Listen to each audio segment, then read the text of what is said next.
nós estaremos lendo também alguns versículos do capítulo 3. Amém?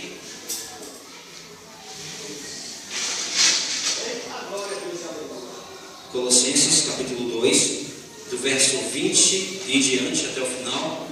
Depois, Colossenses capítulo 3, do verso 1 ao verso 11.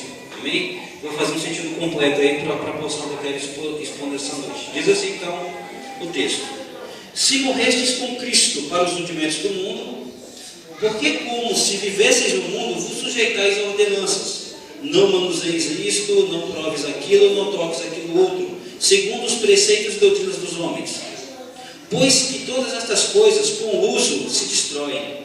Tais coisas, com efeito, têm aparência de sabedoria, como o culto de si mesmo, e de falsa humildade, e de rigor ascético. Todavia, não tem valor algum contra a sensualidade. Portanto, se fostes ressuscitados com Cristo, buscai as coisas do alto, onde Cristo vive, assentado à direita de Deus. Pensai nas coisas do alto, não mais nas que são aqui da terra, porque Cristo em Deus, da terra, porque morrestes, e a vossa vida está oculta juntamente com Cristo em Deus. Quando Cristo, que é a nossa vida, se manifestar, então vós também sereis manifestados com Ele em glória. Fazei, pois, morrer a vossa natureza terrena: prostituição, impureza, paixão lasciva, desejo maligno e avareza, que é idolatria. Por estas coisas é que vem a ira de Deus sobre os filhos da desobediência. Ora, nessas mesmas coisas andastes, vós também noutro tempo, quando viveis nela. Agora, porém, despojai-vos igualmente de tudo isto: ira, indignação, maldade, maledicência, linguagem obscena do vosso falar. Não mentais uns aos outros, uma vez que vos despistes do velho homem, e vos revestistes do novo homem, que se refaz para o pleno conhecimento, segundo a imagem daquele que o criou, no qual não pode haver grego nem judeu, circuncisão nem circuncisão, bárbaro, cita, escravo, livre, porém Cristo é tudo em todos. Amém? Os irmãos podem assentar-se. Gostaria muito que os irmãos mantivessem a palavra de Deus aberta, então nós vamos comentar e refletir algumas coisas sobre essa liberdade que nós temos em Cristo. Eu costumo falar, toda vez que eu estou ensinando, toda vez que eu estou pregando, é hábito meu, sempre de tentar explicar o porquê que o texto foi escrito. Isso vai fazer sentido porque uma vez que nós sabemos o porquê que o texto foi escrito, fica muito mais fácil nós interpretarmos e assim entendermos o que Deus quer falar através da sua palavra. Amém? Essa carta de Paulo aos Colossenses, ele escreveu quando ele estava em Roma, ele estava preso. E ele ficou sabendo de alguns erros doutrinários em relação à pessoa de Jesus que estavam acontecendo naquela igreja em Colossos. O apóstolo Paulo não conhecia pessoalmente aqueles irmãos. Essa igreja, provavelmente ela foi fundada por Epáfras, está no versículo 7 do capítulo 1. Provavelmente, aí sim, ele se converteu ouvindo o apóstolo Paulo, e esse irmão então foi até Colossos, a sua cidade de origem, para se fundar a igreja. Ele começou a pregar, as pessoas se convertiram, então fundaram essa igreja em Colossos. E a gente vai perceber, quando você lê Colossenses do capítulo 1, do 15 em diante, você vai ver que Jesus, que o apóstolo Paulo, ele exalta a primazia ou a pessoa de Jesus Cristo. Isso eu já falei no mês passado aqui nessa igreja, falando que Jesus, ele estava querendo botar que Jesus estava acima de tudo. Foi Ele quem criou todas as coisas, é Ele quem nos mantém, é Ele quem nos guarda, é Ele quem nos dá força, é Ele quem faz tudo por nós. E aqui o apóstolo Paulo, ele vai falar não apenas naquela questão teórica, porque falar da teoria é muito fácil. Falar sobre trindade, falar sobre salvação, na teoria é relativamente fácil. Agora eu quero ver, falar da teologia na prática. Fazer teologia, fala assim, César, mas teologia não é para qualquer um. Você que se engana. Se eu perguntar para você, Deus é santo?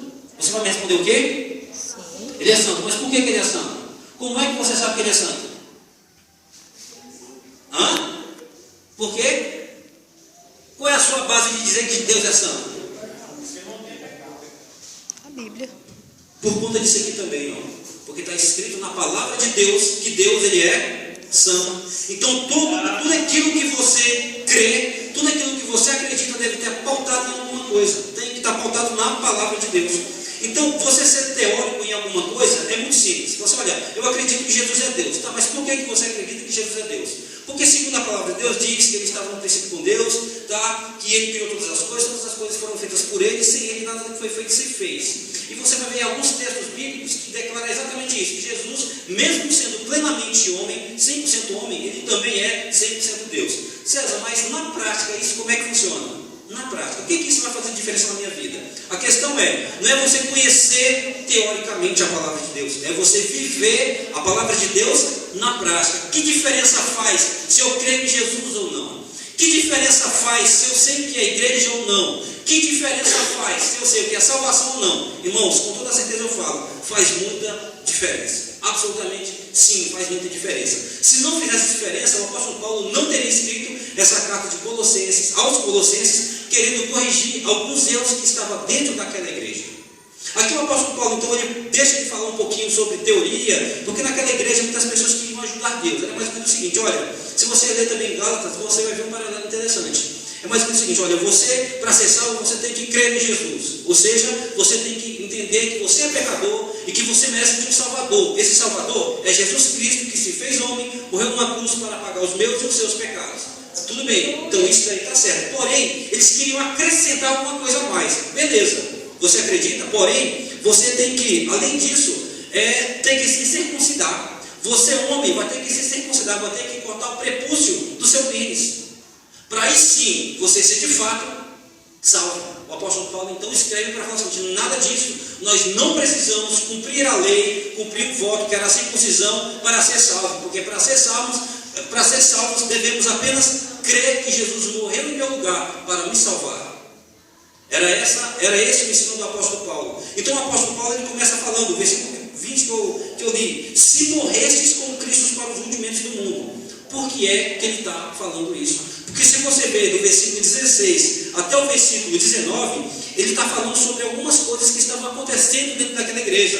Por exemplo, olha, você, para ser salvo, você tem que guardar o sábado. O apóstolo Paulo, não, peraí, ninguém pode julgar vocês de que se vocês guardam ou não o sábado. Sabe por quê? Porque foi Jesus que morreu na cruz do Calvário para libertar da maldição da lei. Então você não tem mais obrigação de cumprir a lei para ser salvo. E ali ele vai falando algumas coisas que é interessante. Ele vai falar sobre lua nova, vai falar sobre festas. Ninguém vos julgue por causa de comida e bebida. Olha, já que você é salvo, você não pode comer carne de porco, porque judeu não come carne de porco. Hã? Feijoada. Então a questão é que as pessoas estavam dentro da igreja ensinando que a pessoa deveria complementar a salvação. Como assim? Olha, você é salvo, porém você não pode fazer isso, você não pode fazer aquilo, você não pode ir para determinados lugares, você não pode tocar em determinadas coisas, porque senão você perdeu a sua salvação. E aí vem uma pergunta, como perder alguma coisa que não é nossa? Mas enfim, isso aí é uma outra questão. E aí ele vai falar o seguinte, olha, se morrestes com Cristo para os rudimentos do mundo, se vocês acreditaram que Jesus morreu por vocês, então vocês morreram para esses ensinos que estão acontecendo nessa igreja. Vocês não podem se submeter ao ensino de homens que está dentro da igreja. Por isso que o apóstolo Paulo ele é bem enfático, ele em momento nenhum ele vai dar uma, olha, se você quiser, não, ele não fala isso, ele fala o seguinte, olha, se vocês morreram com Cristo para os rudimentos do mundo. Ou seja, se você morreu, significa que você não tem mais que obedecer ensinos de homens.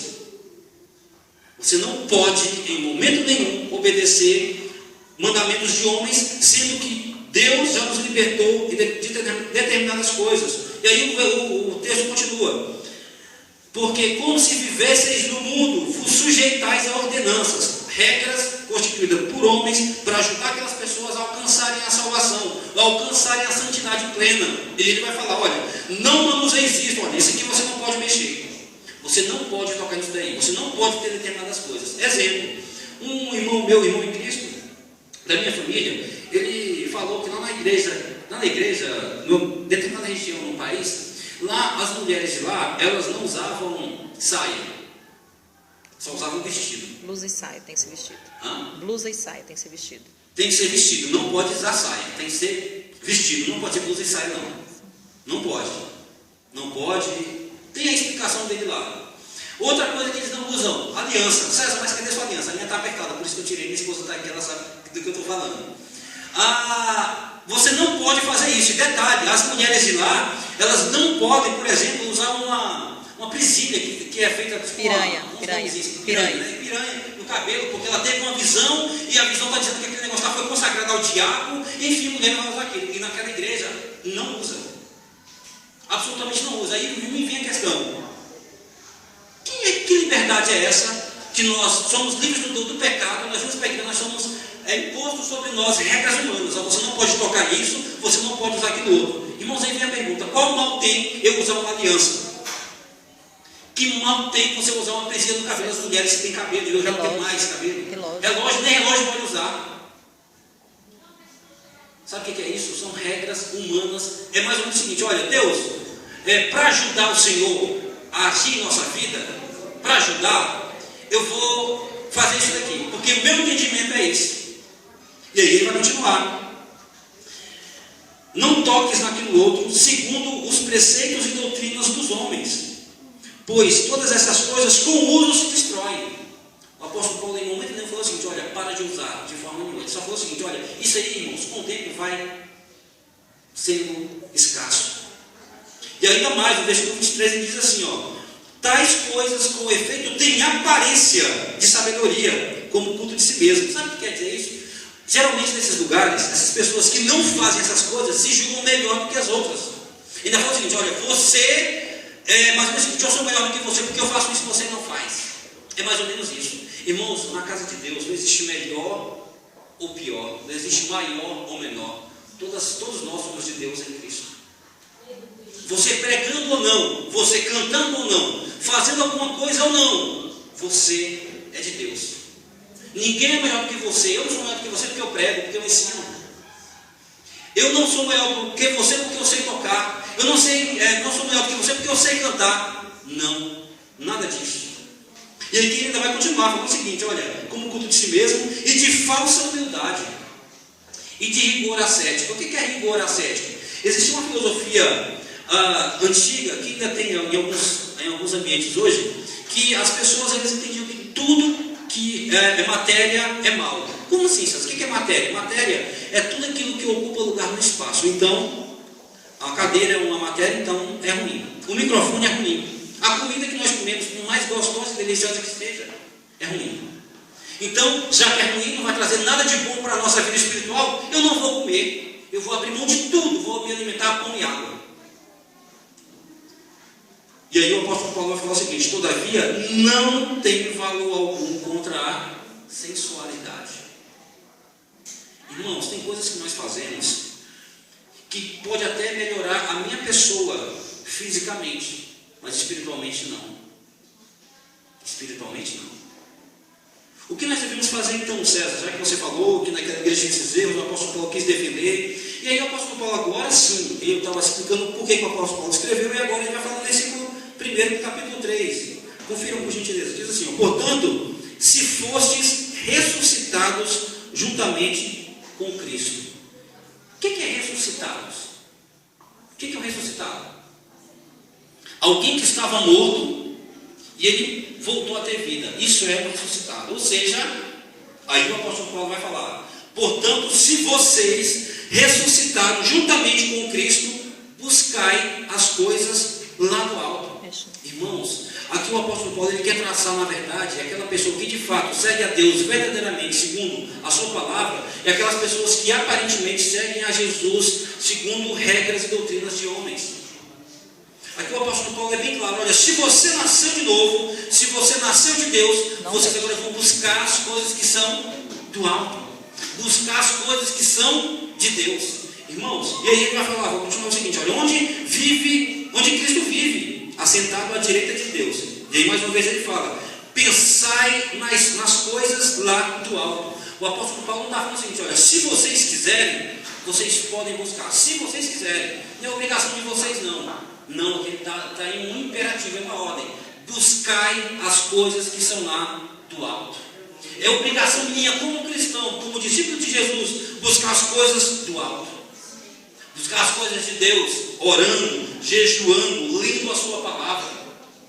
Isto é buscar as coisas lá do alto. Nós andamos com os pés no mundo, mas com a cabeça no céu. O cristão é isso.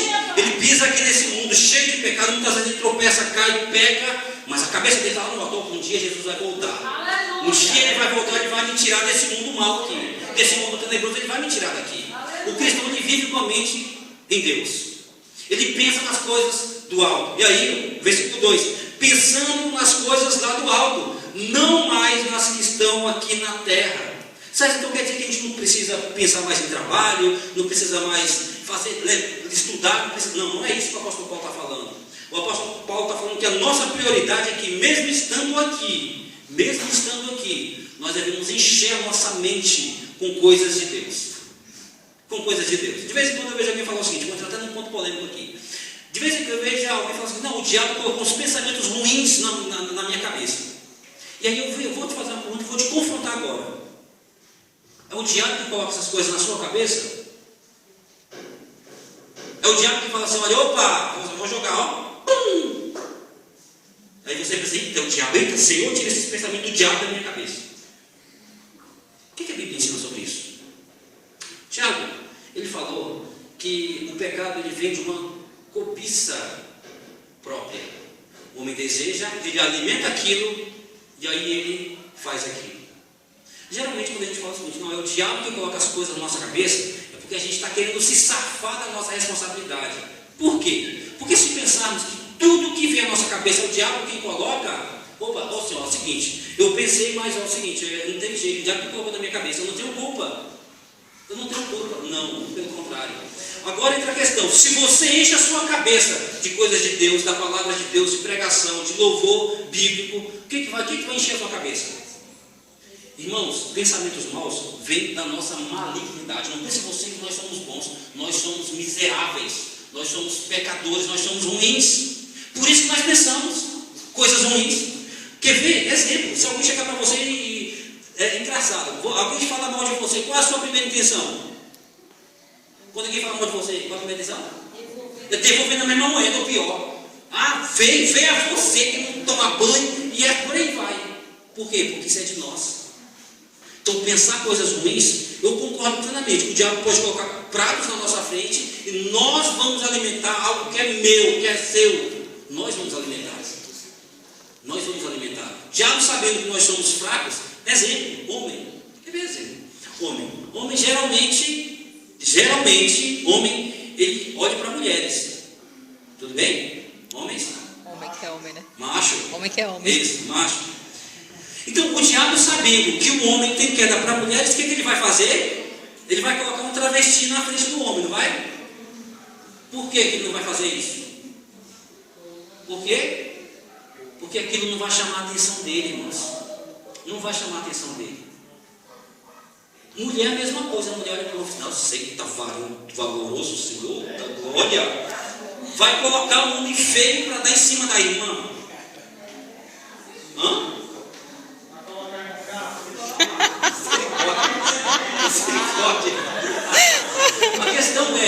A questão é, irmãos, o diabo, sabendo disso, o que ele vai fazer? Ele vai colocar armadilhas. Isso ele faz mesmo. A armadilha ele faz. Agora, se nós cairmos, a culpa é minha e a sua. Sabe por quê? Porque nós escolhemos aquilo. Nós escolhemos aquilo. Por isso que o apóstolo Paulo está falando aqui, irmãos, pense nas coisas do alto. Se você ler Filipenses capítulo 8, capítulo 4, versículo 8, vai falar tudo que é bom, tudo que é amável, tudo que é de boa fama, nisso pensai.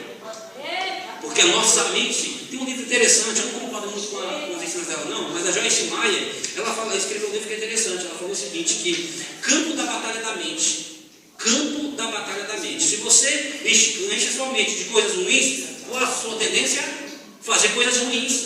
Agora, se você enche a sua cabeça de coisas boas, somente coisas boas vão surgir. Detalhe, aqui a gente daqui a pouco vai falar. Lógico, isso também é uma luta. Irmãos, ninguém consegue plenamente viver 100% pensando nas coisas de Deus. Consegue? Lá no seu trabalho. Consegue? E se eu te falar que quando você desempenha bem o seu trabalho, você está glorificando a Deus. Que lá no seu trabalho, quando você faz o seu papel como funcionário, você está fazendo a obra de Deus. César, onde é que é escrito isso? Colossenses capítulo 3, do versículo 18 em diante. Daqui a pouco a gente pode chegar lá. Mas a questão é, o apóstolo Paulo está falando assim, olha, busquem as coisas que são dos céus. Pensem nas coisas que são do alto. Sabe por quê? Porque as coisas aqui da terra se corrompem. Eu não estou falando, César, eu não vou mais estudar, não quero mais saber de passar em concurso, não quero mais saber de faculdade, não quero mais saber de trabalho, não quero saber mais nada, vou viver só para Deus agora, só para Deus.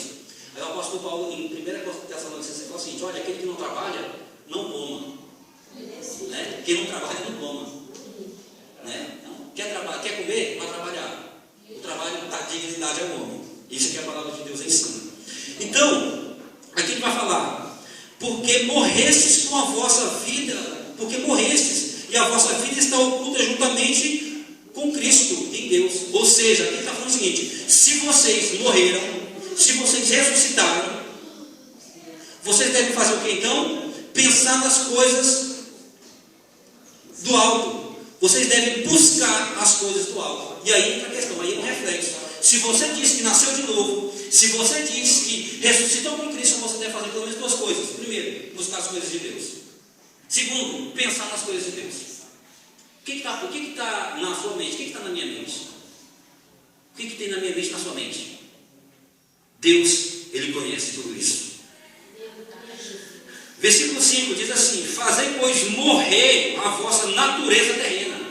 Fazei, pois, morrer a vossa natureza terrena. Que natureza terrena é esta? O próprio texto vai dizer: prostituição, impureza, paixão lasciva, desejo maligno e avareza, que é idolatria.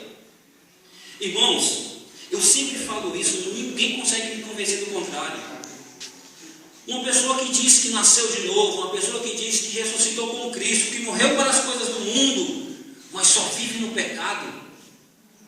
De onde que ele nasceu de novo, pelo amor de Deus? Meu Deus, nasceu de novo.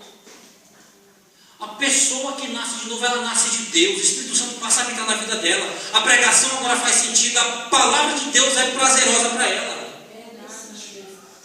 Reflexo de quem nasceu de novo. E eu te pergunto: você gosta de ouvir a palavra de Deus?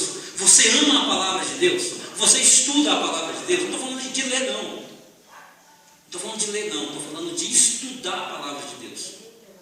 É estudar. É você pegar o texto. Por que está escrito isso daqui? Por quê? Agora eu vou ler isso aqui até descobrir por quê. Sabe por quê? Porque você tem prazer na palavra de Deus. Então o apóstolo Paulo fala: além de buscar as coisas do alto, além de pensar nas coisas do alto, fazer morrer a nossa natureza terrena. Aqui ele quer falar o quê? Que é da nossa natureza buscar a prostituição. É da minha e da sua natureza buscar a impureza sexual. É da minha e da sua natureza ter paixão lasciva, sensualidade, chamar a atenção dos outros, mostrando o seu corpo com sua sensualidade. Desejo maligno e avareza, que é a idolatria. Isso é de nós humanos, é da nossa natureza humana. Por isso que nós temos a dificuldade de perdoar. Por isso que nós temos dificuldade de pensar nas coisas do alto por nós mesmos. Até porque quem não nasceu de Deus, ele não consegue buscar as coisas de Deus. Só quem pode buscar as coisas de Deus? Quem nasceu de Deus. Quem nasceu de novo. Quem não nasceu de Deus, ele não quer saber sobre a palavra de Deus, ele não quer saber sobre nada de Deus.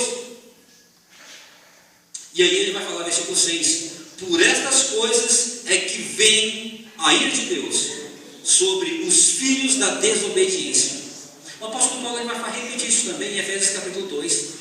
Ele vai falar que nós estávamos mortos por causa dos nossos pecados, nós éramos escravos do nosso pecado, fazia aquilo que a nossa mente queria, e pensei, opa, vou fazer, e fazia, não estava nem aí, sabe por quê? Não tenho satisfação para dar para ninguém. Agora não, agora você nasceu de novo.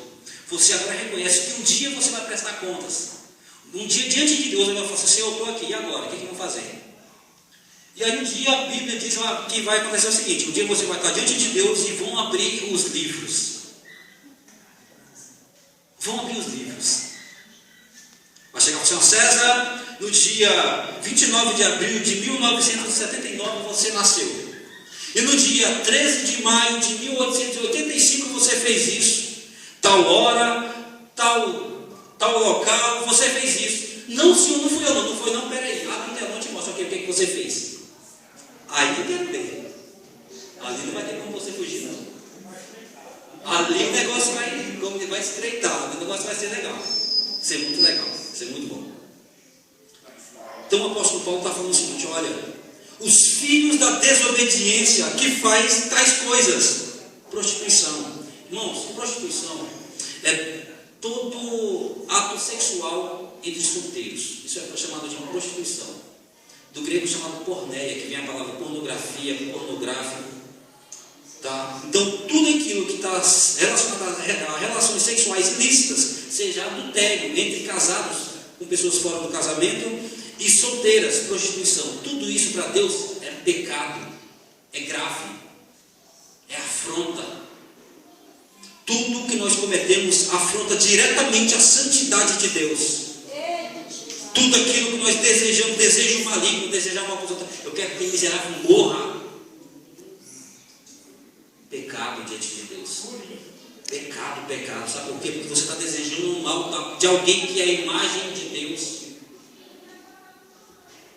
Pecado. Avareza. O que é avareza? O que é uma avareza? Aquela pessoa que só quer. Só quer acumular, quer ter tudo. Divide nada, mas quer ter tudo, tudo é meu, eu quero. Uma vez que as pessoas pensam assim, sabe qual é o problema? Que as pessoas deixam de confiar em Deus, confiam nas suas riquezas, confiam na sua sabedoria, confiam no seu estudo, confiam na sua empresa. Isso está errado. É pecado, é idolatria. Tudo aquilo que ocupa o lugar de Deus é idolatria. Tudo aquilo que ocupa o lugar de Deus é idolatria. Deus tem que ser o centro de tudo, o centro do culto, o centro da sua vida. Tudo que você fizer, tudo tem que ser para a glória de Deus. Porque foi para isso que Ele nos criou, para o glorificarmos, para o exaltarmos. E aí diz assim, ora, nessas mesmas coisas, prostituição, impureza, paixão lasciva, desejo maligno e avareza, que é a idolatria, nessas mesmas coisas andastes vós no outro tempo, quando vivieis nelas. O que dá a entender que aqueles irmãos, um dia eles praticaram essas coisas, como muitos de nós aqui. Tenho certeza que tem coisas que nós fizemos aqui antes de Cristo, que nós temos vergonha de falar. Tenho uma absoluta certeza que tem pessoas, assim como eu, que fizeram coisas antes de conhecer Cristo, que tem vergonha de falar. Porque hoje sabe, olha, aquilo era nojento, asqueroso aos olhos de Deus. Deus sempre vai se desagradar daquilo. E agora Ele vai falar, olha, agora porém, despojai-vos igualmente de tudo. Despojar, irmãos, é o sentido de tirar aquilo que ainda tem alguns resquícios que estão na nossa vida. Quando nós nascemos de novo, a nossa natureza terrena ainda habita em nós. Não é à toa que a gente ainda tem algumas brigas internas. Temos ou não temos? Senhor, faço, mesmo sabendo qual é a vontade de Deus. Senhor, estou com vontade de fazer o que é contrário, Senhor. Minha carne está desejando fazer aquilo que eu sei que é abominável aos teus olhos, mas eu estou com vontade. Irmãos, todo mundo passa por isso todos os dias. Todos os dias. Por isso que o apóstolo Paulo fala, olha, buscai as coisas lá do alto. Pensai nas coisas lá do alto. Faça morrer a vossa natureza. Despojai-vos igualmente. Tira tudo de vocês. Tirar o que, César? Que é o que o texto está dizendo. Versículo 8 diz assim, tirai toda a ira, indignação, maldade, maledicência. Sabe o que é maledicência, né, irmão? Fofoca. Linguagem obscena do vosso falar. Irmãos, eu tenho refletido algumas coisas ultimamente, que eu falo assim, meu Deus, ou eu estou ficando doido, ou está todo mundo doido como eu. Não tem lógica.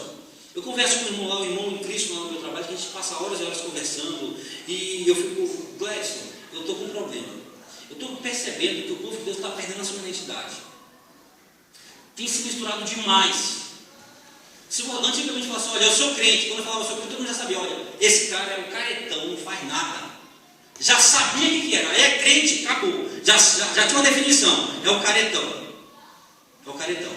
Hoje em dia, qual é a religião? Sou cristão. Não, sou protestante. Qual é a igreja? Presbiteriana. Qual presbiteriana?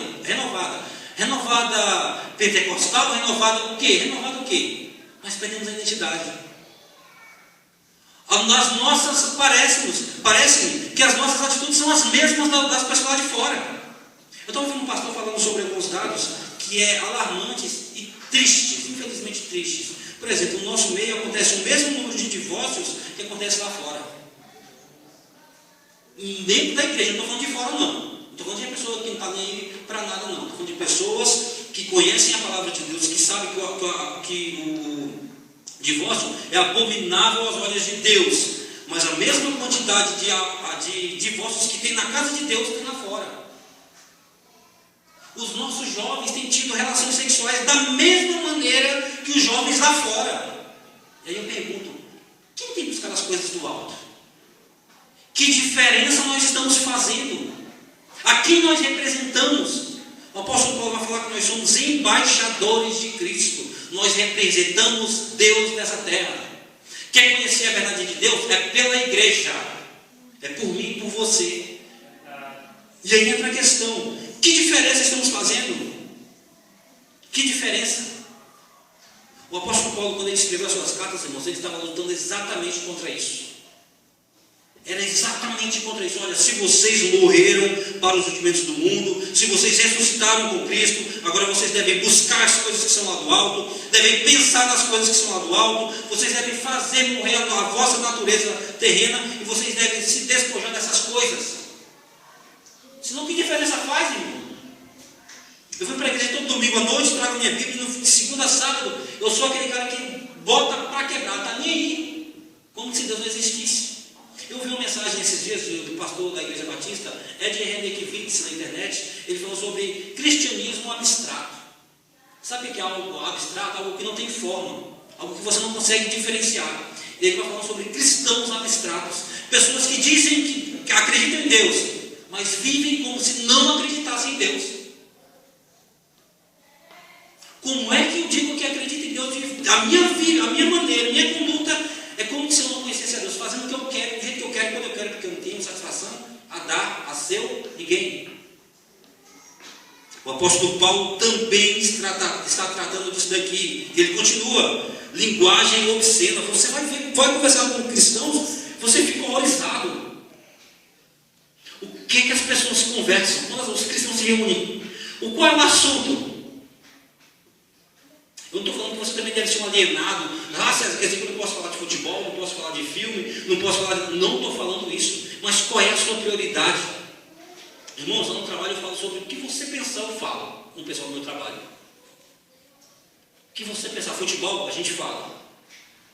Quer falar sobre filme? A gente conversa sobre filme. Novela, bom, não assisto novela não, mas se quiser, a gente conversa com as coisas que acontecem em novelas. Vamos conversar. Mas uma coisa eu sei, na hora que me dão brecha, eu falo de Jesus. Tem gente que nem gosta de falar comigo às vezes. Mas eu falo. Isso é uma oportunidade perfeita. Também não sou aquele cara que quer botar Jesus no goela abaixo. Você tem que ser Jesus e goela abaixo. Não entendo que seja assim. Mas a nossa linguagem, ela tem que ser diferenciada. O apóstolo Paulo está falando assim, vocês devem lançar fora a linguagem obscena. Palavrão no meio de cristãos, irmãos. Palavrão. A pessoa que está falando com uma repetição do palavrão, assim, que Jesus misericórdia. Você pensou, bonito, né? Meu Deus. E ele continua, não para não.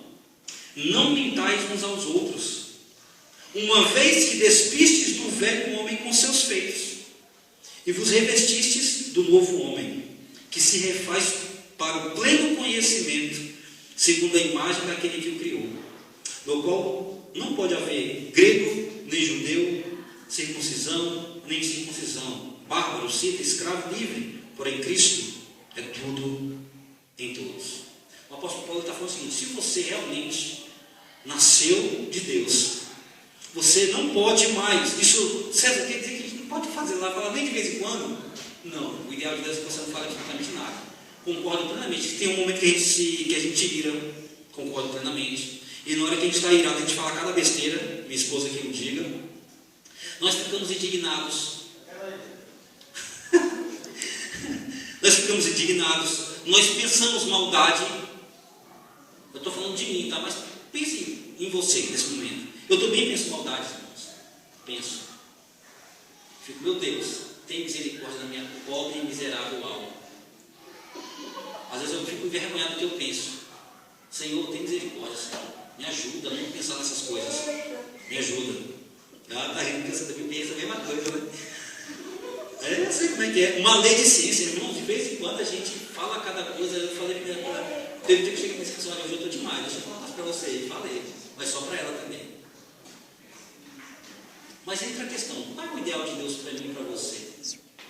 O que Deus quer de mim e de você, irmãos? Nós somos diferentes.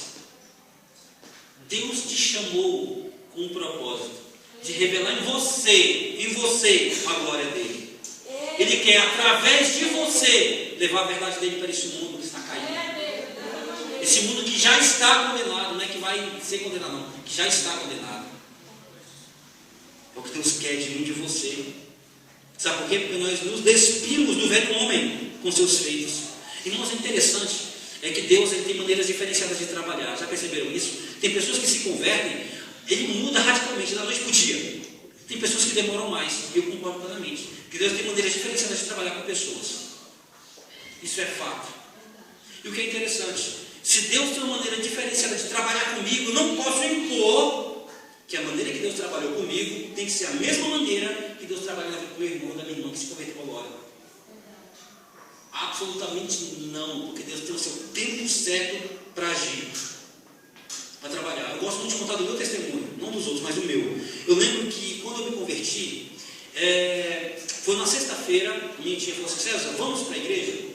Eu nunca tinha pensado em ir para a igreja. Eu falei assim: vamos, não estou fazendo nada, vamos. Tomei banho, vesti minha roupa e fui para a igreja. Chegando lá, irmãos, os irmãos começaram a cantar, falaram assim: rapaz, esse povo é doido, não estou entendendo nada que esse povo está falando. Para mim não fazia sentido nenhum. O pessoal vem para a igreja, pega o violão e começa a tocar, e gente começar a cantar. E para mim não fazia sentido nenhum. Nada. Mas eu estou ali, esperando o tempo passar para ver o que ia dar. E de repente o pastor começou a pregar. Sabe o que sentido fez para mim? Nenhum. Não entendi nada que ele falou. Nada. Eu só sei que ele pegou a Bíblia, leu um texto lá e começou a falar. O que ele falou? Não sei, não lembro. Mas depois disso, ele falou o seguinte: ele chamou a filha dele, canta um hino, por favor. E ela começou a cantar. Aí Deus começou a falar comigo através daquele louvor. Deus começou a falar comigo de tal maneira que eu comecei a chorar. Eu não conseguia parar de chorar. Para mim era incontrolável. Eu não conseguia, por mais que eu falava, não vou chorar. Aí que eu chorava mais. E na hora que o pastor falou assim: olha, quem quer fazer um compromisso com Jesus nessa noite para andar com ele a partir de hoje? Ele nem terminou de falar, já estava em pé lá na frente, chorando. Ele chega em casa chorando, chorei, pronto. No outro dia acordei normal. E voltei à minha vida normal. Fui jogar futebol que eu gostava, fui fazer o que eu fazia, que eu gostava de fazer, continuava. Domingo, segunda, terça, quarta, mesma coisa. Mas na sexta-feira, hoje tem culto. O que eu fazia? Tomava banho, trocava minha roupa e ia para a igreja. Naquele dia já alguma coisa mudou, que eu já passei a entender algumas coisas. Aquela música já está fazendo um certo sentido para mim. O que o pastor está falando, já está fazendo sentido para mim.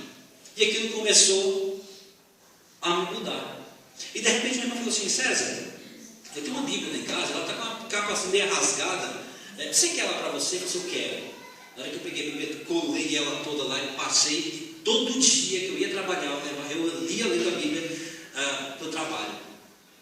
E um belo dia, eu entrava no terminal ali da Santa Maria, ali 3-4 paradas depois, um colega meu entrou no ônibus. E ele me viu lendo a palavra de Deus. Ele falou assim: ué, você é evangélico? Eu, não sou não. E peguei e guardei. Eu falei assim: meu Deus. E olha só, novo convertido, tudo bem. Fomos conversando e tal.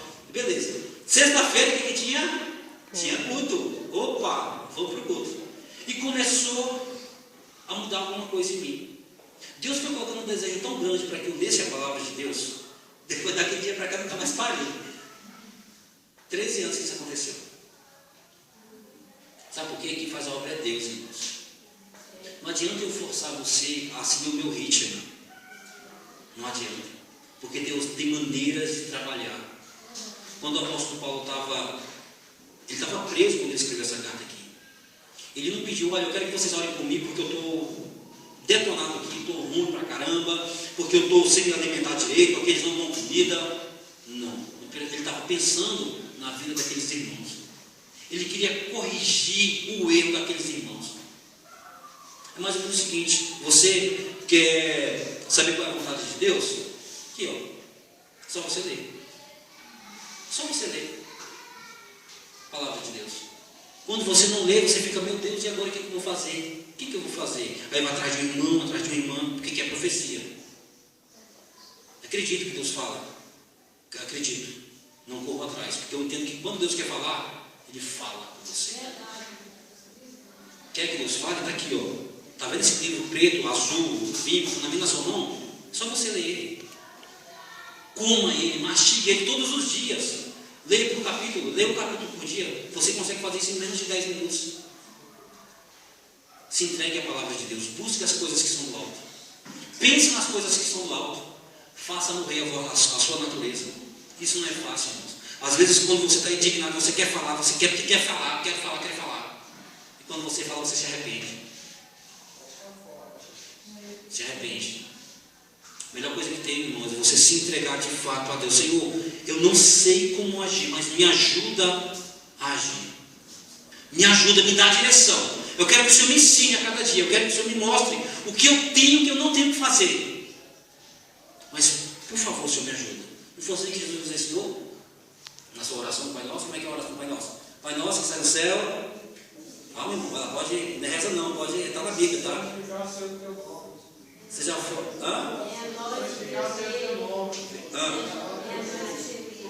Vai, irmão, misericórdia. Não nos deixe cair em tentação, mas livra-nos do mal. Senhor, eu estou quase caindo, Senhor, me ajuda.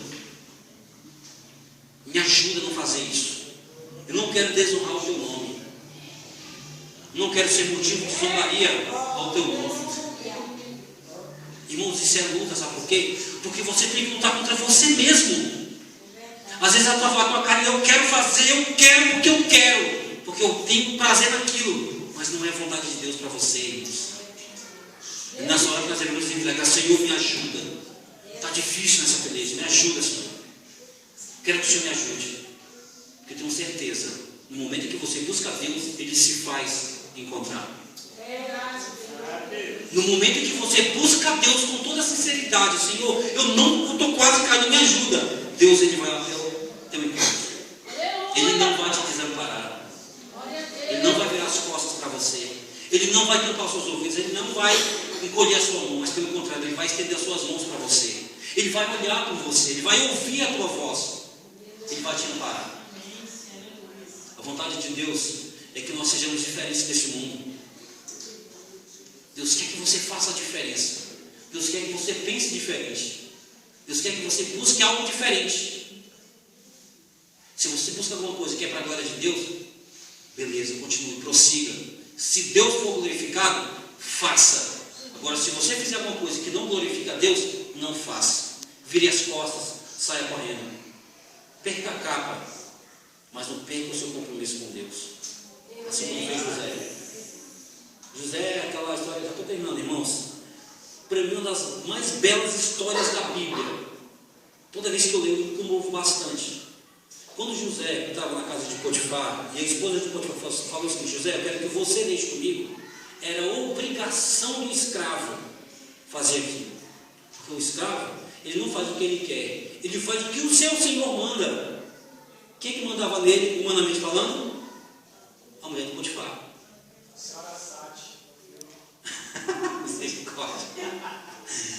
Misericórdia. Mas a questão é, o que ele falou? Olha, eu não posso fazer isso, porque se eu fizer isso, eu vou pecar contra Deus.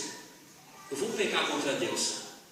Ali, irmãos, não tinha pai para olhar por ele, não tinha irmão para acusar, não tinha ninguém humanamente falando para olhar para ele e falar assim: olha, você fez coisa errada. Não. Ele sabia que mesmo a família dele tão distante, tinha alguém que olhava ele, que velava por ele. Por isso que ele preferiu sair para ali correndo, deixando a sua capa. Foi injustiçado, mas Deus o exaltou. Aleluia, Deus. É o que Deus faz, irmãos. Às vezes é melhor você perder alguma coisa do que perder sua comunhão com Deus. Amém? Vamos colocar de pé no nome de Jesus. Jesus é santo. Santo Deus, eu quero te glorificar, Senhor. Eu quero te exaltar. Mas essa oportunidade que o Senhor está nos dando nessa noite, meu Pai, de ouvir a tua palavra. Ó Deus, assim como foi falado, Senhor, não é de nós mesmos te buscar, Senhor. Não é da nossa vontade buscar as coisas que são do Senhor. Não é de nós mesmos, ó Pai. Não é de nós mesmos fazer morrer a nossa vontade. nome de Jesus, procurar a tua vontade, nos ajuda para isso, Senhor. Como nós somos fracos, como nós somos limitados, mas nós clamamos a Ti, Senhor. Entra, meu Pai, com providência em nossas vidas. Talvez tenha irmãos e irmãs aqui, meu Pai, que entraram assim, Senhor, que estão passando por uma tentação terrível, que estão quase caindo. Ó Deus, em nome de Jesus, nós oramos por ele, por ela, que o Senhor possa guardá-los, que o Senhor possa fortalecê-los, que o Senhor possa usá-los como instrumento, meu Pai, da Tua justiça, Senhor. Ó Deus, que eles glorifiquem o Teu nome, que eles alegrem o Teu coração, fazendo a Tua vontade, Senhor. Ó Deus, em nome de Jesus, nos ajuda, Senhor, a cada dia. Nós passamos por grandes tentações diárias. Ó Deus, eu te peço, em nome de Jesus, nos guarda, Senhor. No nome de Jesus, nos guarda de nós mesmos. Guarda das nossas vontades, ó Pai. Injeta em nós esse desejo por Ti, Senhor. Ó Deus, em nome de Jesus, nos levanta a cada dia, meu Pai, como instrumento, meu Pai, e glorifica o Teu nome, Senhor. Seja conosco, meu Pai, no nome de Jesus. No nome de Jesus, nos ajuda, Senhor. Nos ajuda, meu Pai, eu te peço. Deus, em nome